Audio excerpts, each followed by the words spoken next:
Hi hello ನಮಸ್ತೆ ಎಲ್ಲರಿಗೂ info media ಜಗತ್ತು ಚಾನಲಿನ ಮತ್ತೊಂದು ವಿಡಿಯೋಗೆ ಸ್ವಾಗತ ಸುಸ್ವಾಗತ. ಸ್ನೇಹಿತರೆ, ಎಲ್ಲರೂ ಹೇಗಿದ್ದೀರಾ? ಎಲ್ಲರೂ ಚೆನ್ನಾಗಿದ್ದೀರಾ ಅಂದ್ಕೊಂಡಿದ್ದೀನಿ. ಹೋಪ್ ನಾನು ಕೂಡ ತುಂಬಾ ಚೆನ್ನಾಗಿದ್ದೀನಿ. ಎಲ್ಲರೂ ಚೆನ್ನಾಗಿದ್ದೀರಾ ಅಂದ್ಕೊಂಡು ಭಾವಿಸ್ಕೊಂಡು ಇವತ್ತಿನ ಒಂದು ವಿಡಿಯೋನ ಶುರು ಮಾಡಿಬಿಡೋಣ. ಇವತ್ತಿನ ಒಂದು ವಿಡಿಯೋದಲ್ಲಿ ಕನ್ಯಾ ರಾಶಿಯವರ ಭವಿಷ್ಯ ಡಿಸೆಂಬರ್ 2025ರಲ್ಲಿ ಸಾಕಷ್ಟು ಬದಲಾವಣೆಯನ್ನು ನೋಡಲಿದ್ದೀರಿ. ಅದರಲ್ಲೂ ದ್ವಿತೀಯದಲ್ಲಿ ಸಾಕಷ್ಟು ಬದಲಾವಣೆ ಅಂತಲೇ ಹೇಳ್ಬೋದು. ಅದು ನಿಮ್ಮ ವ್ಯಾಪಾರದಲ್ಲಾಗಬಹುದು, ವ್ಯವಹಾರದಲ್ಲಾಗ್ಬೋದು, ನಿಮ್ಮ ಹಣಕಾಸಿನಲ್ಲಾಗ್ಬೋದು, ನಿಮ್ಮ ವೃತ್ತಿ ಜೀವನ, ಉದ್ಯೋಗದ ಬಗ್ಗೆ, ನಿಮ್ಮ ಆರೋಗ್ಯದ ಬಗ್ಗೆ, ಕೌಟುಂಬಿಕ ಜೀವನ, ಒಟ್ಟಾರೆಯಾಗಿ ಕನ್ಯಾ ರಾಶಿಯವರ ಭವಿಷ್ಯ ಹೇಗಿರಲಿದೆ, ಯಾವುದರ ಬಗ್ಗೆ ಮುನ್ನೆಚ್ಚರಿಕೆಗಳನ್ನು ತೆಗೆದುಕೊಳ್ಬೇಕು ಡಿಸೆಂಬರ್ 20ರಿಂದ ಅಂದರೆ ಡಿಸೆಂಬರ್ 19ನೇ ತಾರೀಕು ಭಯಂಕರ ಎಳ್ಳ ಅಮಾವಾಸ್ಯೆ ಇದೆ ಸ್ನೇಹಿತರೆ. ಇದು ಒಂಥರ ಸಾಕಷ್ಟು ಅದೃಷ್ಟವನ್ನು ನೀಡಲಿದೆ, ಸಾಕಷ್ಟು ಸಮಸ್ಯೆಗಳು ಕೂಡ ಎದುರಾಗಲಿದೆ. ಇದಕ್ಕೆಲ್ಲ ಕಾರಣ ಗ್ರಹಗಳ ಸಂಚಾರದ ಸಮಯದಲ್ಲಿ ಏನೆಲ್ಲ ಮಾಡಬಾರ್ದು, ಏನೆಲ್ಲ ಮಾಡಬೇಕು ಅನ್ನೋದನ್ನ ಒಟ್ಟಾರೆಯಾಗಿ ನಿಮ್ಮ ಭವಿಷ್ಯದಲ್ಲಿ ಏನೆಲ್ಲ ಬದಲಾವಣೆಗಳು ಆಗಲಿದೆ ಅನ್ನೋದನ್ನ ತಿಳಿಸ್ಕೊಡ್ತೀನಿ. ಇದನ್ನೆಲ್ಲ ಕಂಪ್ಲೀಟಾಗಿ ತಿಳ್ಕೋಬೇಕು, ಸಣ್ಣ ಪುಟ್ಟ ಪರಿಹಾರಗಳನ್ನು ಕನ್ಯಾ ರಾಶಿಯವರು ಫಾಲೋ ಮಾಡಬೇಕು ಅಂದರೆ ಎಲ್ಲೂ ಕೂಡ ವಿಡಿಯೋನ ಸ್ಕಿಪ್ ಮಾಡಬಾರ್ದು. ಅಂದರೆ ವಿಡಿಯೋನ ಕಟ್ ಮಾಡಿ ಓಡಿಸ್ಕೊಂಡೋಗಿ ನೋಡ್ತೀರಾ, ಇದು ಫುಲ್ ಇನ್ಫಾರ್ಮೇಷನ್ ಅರ್ಥ ಆಗಲ್ಲ ಸ್ನೇಹಿತರೆ ನಿಮಗೆ. ಸೊ ಹಾಗಾಗಿ ಎಲ್ಲ ವಿಡಿಯೋದಲ್ಲೂ ತಿಳಿಸ್ತಾ ಇರ್ತೀನಿ, ಮೊದಲಿಂದ ಕೊನೆ ತನಕ ವಿಡಿಯೋನ ವಾಚ್ ಮಾಡಿ. ವಿಡಿಯೋದಲ್ಲಿ ಒಳ್ಳೆ ಮಾಹಿತಿ ಸಿಕ್ಕಿದ್ದಲ್ಲಿ ತಪ್ಪದೆ ವಿಡಿಯೋಗೊಂದು ಲೈಕ್ ಕೊಟ್ಟು, ಇನ್ನೂ ನನ್ನ ಚಾನಲ್ನ ಸಬ್ಸ್ಕ್ರೈಬ್ ಮಾಡ್ಕೊಳ್ಳೋದನ್ನೇ ನೋಡ್ತಿದ್ರೆ ಇನ್ಫಾ ಮೀಡಿಯಾಗೆ ಸಬ್ಸ್ಕ್ರೈಬ್ ಆಗಿ ನಿಮ್ಮ ಅಭಿಪ್ರಾಯಗಳನ್ನು ಕಮೆಂಟ್ ಬಾಕ್ಸಲ್ಲಿ ತಿಳಿಸಿ. ಯಾರೆಲ್ಲ ಸಬ್ಸ್ಕ್ರೈಬ್ ಮಾಡಿಕೊಂಡು ಪ್ರತಿನಿತ್ಯ ವಿಡಿಯೋ ವಾಚ್ ಮಾಡ್ತಿದ್ದೀರಾ ಅಂಥವ್ರಿಗೆ ಥ್ಯಾಂಕ್ ಯು ಸೋ ಮಚ್ ಅಂತ ಹೇಳ್ತಾ ವಿಡಿಯೋದ ಕಡೆ ಗಮನ ಕೊಟ್ಬಿಡೋಣ. ಓಂ ನಮಃ ಶಿವಾಯ ಅಂತ ಕಮೆಂಟ್ ಮಾಡಿ. ಶಿವನ ಅನುಗ್ರಹದಿಂದ ನಿಮ್ಮ ಜೀವನದಲ್ಲಿ ಎಷ್ಟೇ ದೊಡ್ಡ ಸಮಸ್ಯೆಗಳು, ಅಡೆತಡೆಗಳು, ಕಷ್ಟಗಳು, ವಿಳಂಬಗಳು ಇದ್ದಲ್ಲಿ ಅವೆಲ್ಲವೂ ಸಂಪೂರ್ಣವಾಗಿ ನಿವಾರಣೆಯಾಗಲಿ ಅಂತ ಕೇಳ್ಕೊತಾ ವಿಡಿಯೋನ ಶುರು ಮಾಡಿಬಿಡೋಣ ಸ್ನೇಹಿತರೆ. ಕನ್ಯಾ ರಾಶಿಯವರಿಗೆ ಗ್ರಹ ಸ್ಥಿತಿಗಳು, ಗ್ರಹ ಸಂಚಾರಗಳು ಮತ್ತು ಗ್ರಹಗಳ ಸ್ಥಾನ ಬದಲಾವಣೆಯಿಂದ ಸ್ನೇಹಿತರೆ ಸಾಕಷ್ಟು ಬದಲಾವಣೆ. ಮೊದಲನೇದಾಗಿ ಶುಕ್ರ ವೃಶ್ಚಿಕದಲ್ಲಿ 3ನೇ ಮನೆಯಿಂದ ಧನುರಾಶಿಗೆ 4ನೇ ಮನೆಗೆ ಡಿಸೆಂಬರ್ 20ರಿಂದ ಸಂಚಾರವನ್ನು ಮಾಡಲಿದ್ದಾರೆ ಸ್ನೇಹಿತರೆ. ಇನ್ನು ಬುಧ ವೃಶ್ಚಿಕದಲ್ಲಿ 3ನೇ ಮನೆಯಿಂದ ಧನುರಾಶಿಗೆ 4ನೇ ಮನೆಗೆ ಡಿಸೆಂಬರ್ 29ರಂದು ಸಂಚಾರವನ್ನು ಮಾಡಲಿದ್ದಾರೆ. ಶನಿ ಮೀನದಲ್ಲಿ 7ನೇ ಮನೆಯಲ್ಲಿ ತಿಂಗಳವಿಡೀ, ರಾಹು ಮತ್ತು ಕೇತು ತಿಂಗಳವಿಡೀ ಕುಂಭದಲ್ಲಿ 6ನೇ ಮನೆಯಲ್ಲಿ ರಾಹು, ಕೇತು ಸಿಂಹದಲ್ಲಿ 12ನೇ ಮನೆಯಲ್ಲಿ ತಿಂಗಳವಿಡೀ. ಇದು ಗ್ರಹಗಳ ಸಂಚಾರ ಮತ್ತು ಗ್ರಹಗಳ ಸ್ಥಾನ ಬದಲಾವಣೆ ಅಂತಲೇ ಹೇಳ್ಬೋದು. ಒಟ್ಟಾರೆಯಾಗಿ ಹೇಳೋದಾದರೆ ಡಿಸೆಂಬರ್ 20ರಿಂದ ಕನ್ಯಾ ರಾಶಿಯವರಿಗೆ ವೃತ್ತಿ ಜೀವನದ ದೃಷ್ಟಿಯಿಂದ ಬಹಳ ನಿರ್ಣಾಯಕವಾಗಿದೆ. ಯಾಕಂದರೆ ಗುರು ಸಂಚಾರ ಇದೆ ಸ್ನೇಹಿತರೆ. ಕರ್ಮದ ಸ್ಥಾನದಲ್ಲಿ ಮತ್ತು ಉದ್ಯೋಗದ ಸ್ಥಾನದಲ್ಲಿ 10ನೇ ಮನೆಗೆ ಗುರು ಬದಲಾಗುವುದು ನಿಮ್ಮ ಉದ್ಯೋಗ ಜೀವನದಲ್ಲಿ ದೊಡ್ಡ ಬದಲಾವಣೆಗಳನ್ನು ಸೂಚಿಸುತ್ತದೆ. ಇದು ಜವಾಬ್ದಾರಿಗಳನ್ನು ಹೆಚ್ಚಿಸುವುದಲ್ಲದೆ ತಿಂಗಳ ದ್ವಿತೀಯಾರ್ಧದಲ್ಲಿ 3ನೇ ಮನೆಯಲ್ಲಿ ಗ್ರಹಗಳ ಸಂಚಾರದಿಂದ ನಿಮ್ಮಲ್ಲಿ ಆತ್ಮವಿಶ್ವಾಸ, ಧೈರ್ಯ ಹೆಚ್ಚಾಗುತ್ತದೆ. ಇನ್ನು ದ್ವಿತೀಯಾರ್ಧದಲ್ಲಿ 4ನೇ ಮನೆಯಲ್ಲಿ ಕುಜ, ರವಿ, ಶುಕ್ರ ಸೇರುವುದರಿಂದ ಕೆಲಸದ ಒತ್ತಡವು ಮನೆಯ ವಾತಾವರಣದ ಮೇಲೆ ಬೀರದಂತೆ ನೋಡ್ಕೊಳ್ಬೇಕು. ಹಾಗಿದ್ರೆ ಯಾವುದರ ಬಗ್ಗೆ ಮುನ್ನೆಚ್ಚರಿಕೆಗಳನ್ನು ತೆಗೆದುಕೊಳ್ಬೇಕು, ಏನೆಲ್ಲ ಅದೃಷ್ಟವನ್ನು ನೋಡಲಿದ್ದೀರಿ ಅನ್ನೋದನ್ನ ನೋಡ್ತಾ ಹೋಗೋಣ ಬನ್ನಿ. ನಿಮ್ಮ ಫೈನಾನ್ಸ್ ಬಗ್ಗೆ ಹೇಳೋದಾದರೆ ಆರ್ಥಿಕವಾಗಿ ಈ ತಿಂಗಳು ಸಾಧಾರಣವಾಗಿರಲಿದೆ. ಆದಾಯ 10ನೇ ಮನೆಯಲ್ಲಿ ಗುರುವಿನ ಬಲದಿಂದ ಉದ್ಯೋಗದ ಮೂಲಕ ಬರುವ ಆದಾಯ ಸ್ಥಿರವಾಗಿರುತ್ತದೆ. ಇನ್ಸ್ಟಿಟ್ಯೂಟ್ ಬೋನಸ್ ರೂಪದಲ್ಲಿ ಹೆಚ್ಚುವರಿ ಹಣ ಬರುವ ಸಾಧ್ಯತೆ ಇದೆ. 4ನೇ ಮನೆಯಲ್ಲಿ ಗ್ರಹಗಳ ಸಂಚಾರದಿಂದ ಸಾಕಷ್ಟು ಖರ್ಚುಗಳನ್ನು ಮಾಡಲಿದ್ದೀರಿ. ಅದು ಮನೆಗಾಗಬಹುದು, ನಿಮ್ಮ ವಾಹನಗಾಗಬಹುದು, ರಿಪೇರಿ ಸ್ನೇಹಿತರೆ, ಅಥವಾ ಗೃಹೋಪಯೋಗಿ ವಸ್ತುಗಳನ್ನು ದೊಡ್ಡ ಮೊತ್ತದಲ್ಲಿ ಹಣ ಖರ್ಚು ಮಾಡಬೇಕಾಗಿ ಬರಬಹುದು. 12ನೇ ಮನೆಯಲ್ಲಿ ಕೇತುವಿನಿಂದ ಅನಗತ್ಯ ಖರ್ಚುಗಳು ಅಂದರೆ ದಾನ ಧರ್ಮಗಳಿಗೆ ಖರ್ಚು ಮಾಡಬೇಕಾಗುತ್ತದೆ.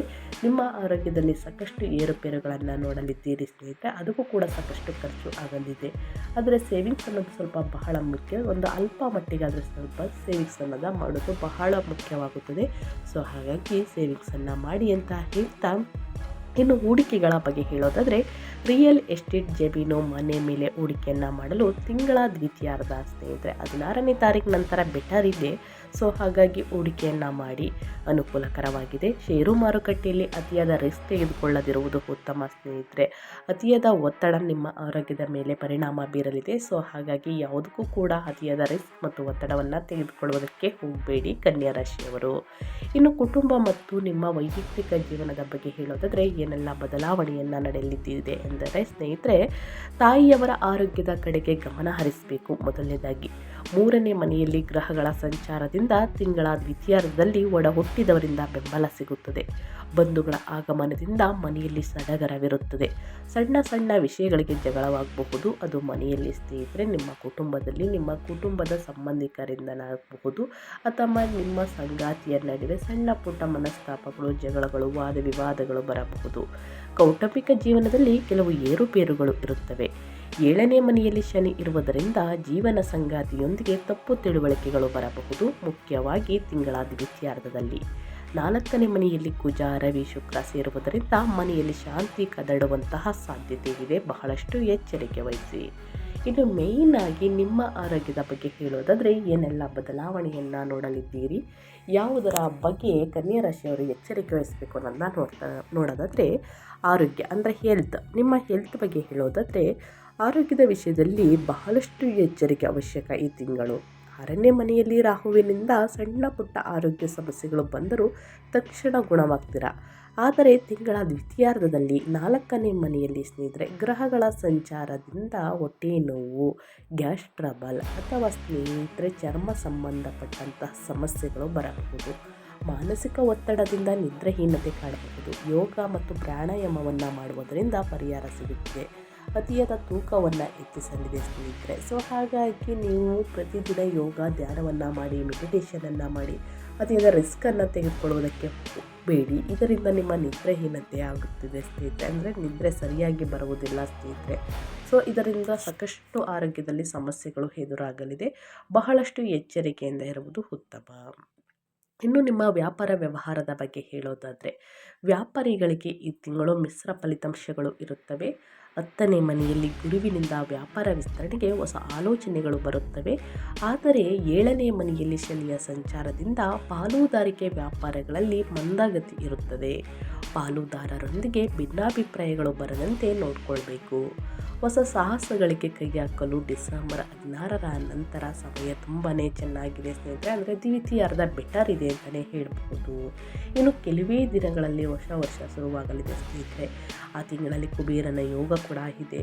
ಕುಬೇರನ ಯೋಗದಿಂದ ಹಣಕಾಸಿನಲ್ಲಿ ಸಾಕಷ್ಟು ಸಮಸ್ಯೆಗಳು ಎದುರಾಗುವುದಿಲ್ಲ. ಆದರೆ ಎಷ್ಟು ಆದಾಯ ಇರುತ್ತದೋ ಅಷ್ಟು ಕೂಡ ಖರ್ಚು ಇರಲಿದೆ ಸ್ನೇಹಿತರೆ. ಸೊ ಹಾಗಾಗಿ ಹಳೆಯ ಹೂಡಿಕೆಯಿಂದ ಲಾಭವನ್ನು ನೋಡಬಹುದು.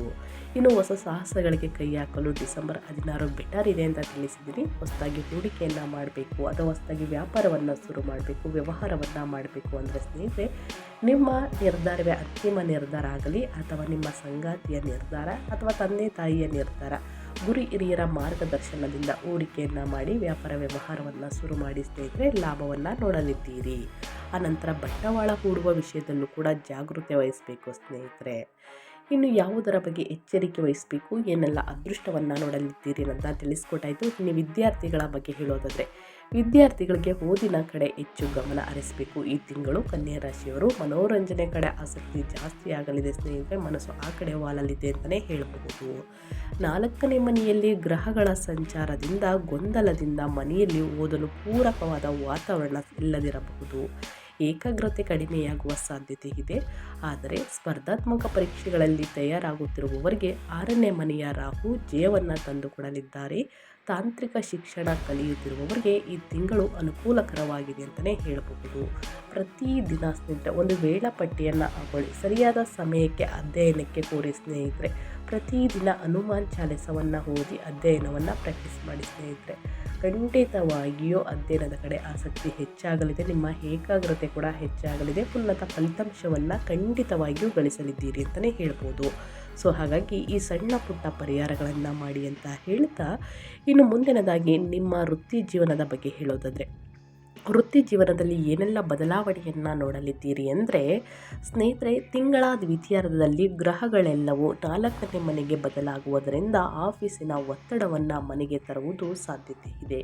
ಇದರಿಂದ ಮಾನಸಿಕ ನೆಮ್ಮದಿ ಹಾಳಾಗಬಹುದು. ಮನೆಯಿಂದ ಕೆಲಸ ಅಂದರೆ ವರ್ಕ್ ಫ್ರಮ್ ಹೋಮನ್ನು ಮಾಡುವವರು ಸ್ನೇಹಿತರೆ ಸಮಯದ ನಿರ್ವಹಣೆ ಮಾಡುವುದು ಬಹಳ ಮುಖ್ಯ. 6ನೇ ಮನೆಯಲ್ಲಿ ರಾಹು ಇರುವುದರಿಂದ ಕಚೇರಿಯಲ್ಲಿನ ಶತ್ರುಗಳ ಮೇಲೆ ನೀವು ಜಯ ಸಾಧಿಸಲಿದ್ದೀರಿ. ಅವರು ನಿಮ್ಮ ವಿರುದ್ಧ ಮಾತನಾಡುವ ಕುತಂತ್ರ ಫಲಿಸುವುದಿಲ್ಲ. ಆದರೆ 7ನೇ ಮನೆಯಲ್ಲಿ ಶನಿಯ ಸಂಚಾರ ಮೇಲಧಿಕಾರಿಗಳೊಂದಿಗೆ ಅಥವಾ ಸಹೋದ್ಯೋಗಿಗಳೊಂದಿಗೆ ವಾದ ವಿವಾದಕ್ಕೆ ಇಳಿಯದಿರುವುದು ಒಳ್ಳೆಯದು. ನಿಮ್ಮ ಕೆಲಸದಲ್ಲಿ ಪ್ರಾಮಾಣಿಕವಾಗಿದ್ದರೆ ಶನಿ ನಿಮಗೆ ರಕ್ಷಣೆಯನ್ನು ನೀಡುತ್ತಾರೆ ಸ್ನೇಹಿತರೆ.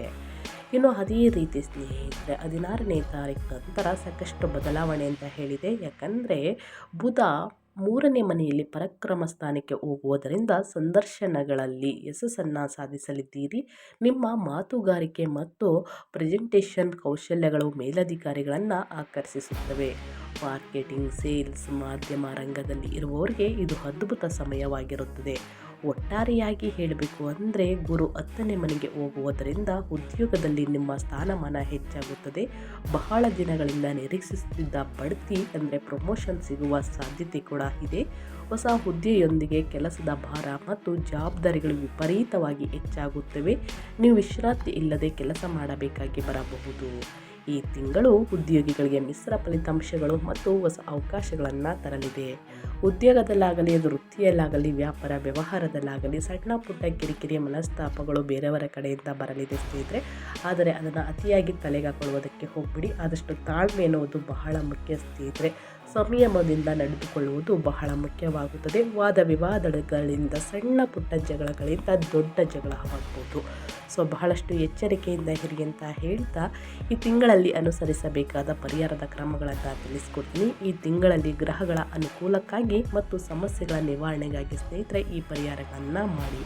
ಮಾನಸಿಕ ನೆಮ್ಮದಿ ಮತ್ತು ವೃತ್ತಿಯಲ್ಲಿ ಯಶಸ್ಸಿಗಾಗಿ ಸ್ನೇಹಿತರೆ ಬುಧವಾರ ಮತ್ತು ಶನಿವಾರ ಶನಿ ಸ್ತೋತ್ರವನ್ನು ಹೇಳಿ, ವಿಷ್ಣು ಸಹಸ್ರನಾಮವನ್ನು ಪಠಿಸಿ. ಶನಿವಾರದಂದು ಬಡವರಿಗೆ, ನಿರ್ಗತಿಕರಿಗೆ ನಿಮ್ಮ ಕೈಯಲ್ಲಾದಷ್ಟು ಹಣ ಸಹಾಯವನ್ನು ಮಾಡಿ. ಉದ್ದಿನ ಬೇಳೆ ಅಂದರೆ ಕಪ್ಪು ಉದ್ದಿನ ಬೇಳೆಯನ್ನು ದಾನ ಮಾಡಿ ಸ್ನೇಹಿತರೆ. ಕಪ್ಪು ವಸ್ತುಗಳನ್ನು ದಾನ ಮಾಡಿ. ಅದು ಬಟ್ಟೆ ಆದರೂ ಆಗ್ಬೋದು, ವಸ್ತುಗಳಾದರೂ ಆಗ್ಬೋದು ಸ್ನೇಹಿತರೆ. ದಾನ ಮಾಡಿ. ಆದಷ್ಟು ನಿರ್ಗತಿಕರಿಗೆ ದಾನ ಮಾಡಿ. ಇನ್ನು ಆಸ್ಪತ್ರೆಗಳಲ್ಲಿ ರೋಗಿಗಳಿಗೆ ಸ್ನೇಹಿತರೆ ಹಣ್ಣು ಹಂಪಲುಗಳನ್ನು ವಿತರಿಸಿ. ಮೂಕ ಪ್ರಾಣಿಗಳಿಗೆ ಸ್ನೇಹಿತರೆ ಹಸಿರು ತರಕಾರಿ ಹಣ್ಣುಗಳನ್ನು ಕೊಡುವುದು ಬಹಳ ಅಂದರೆ ಬಹಳ ಮುಖ್ಯ. ಈ ರೀತಿ ಮಾಡುವುದರಿಂದ ಸ್ನೇಹಿತರೆ ನಿಮ್ಮ ಸಮಸ್ಯೆಗಳು ಕ್ರಮೇಣವಾಗಿ ಕಡಿಮೆಯಾಗಲಿದೆ.